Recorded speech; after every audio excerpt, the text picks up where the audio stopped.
Community. It's the word on everybody's lips. But if you want to build a community, where do you start?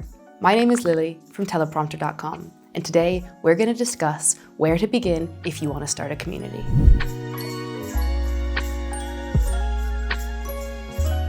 The first thing to think about if you're looking to set up a community is your why, your purpose statement. Understanding what holds everyone together, what it is you're trying to achieve by creating a community, will allow you to set up a space that stays aligned with your mission and your values and attracts in the right community members. The next thing to consider is your audience. Understand who they are, what they like, what motivates them to want to listen to your content and to be a part of the space that you hold. Once you understand your audience better, you'll be able to create the best type of content for them and create a community space that will be attractive for them to join. Another thing for you to consider when setting up community is your platform. We know there are countless platforms out there at the moment, so it's up to you to consider, where do you think your audience lives? Is it on YouTube? Is it on Instagram? Is it on TikTok? You might want to carry out some research about what type of platform would best suit your audience and your needs. Once you've decided what platform is best for you, it's time to go ahead and set it up. The next thing is to consider your content, making sure to create engaging content that's best adapted to the platform that you've chosen. Once you've chosen your platform, the next thing you need to consider is your content. Creating quality, engaging content is key.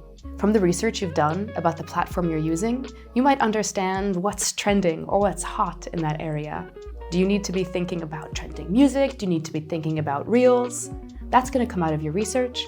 But of course, you want to create content that draws your viewer in, that gets your tone of voice across, and that gets people to engage.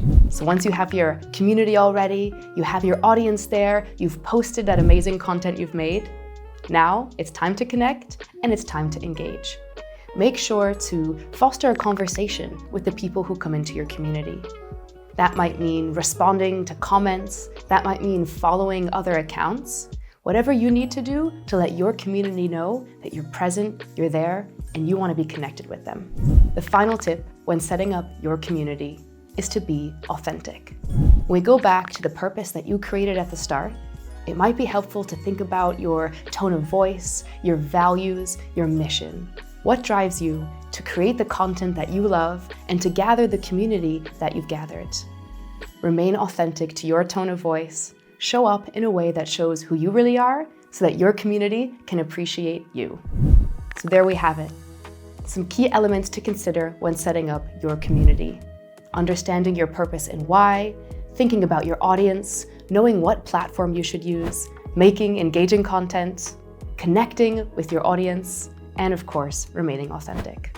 If you'd like to hear more of this type of content, make sure to give us a like, a follow, and subscribe, and we'll catch you next time.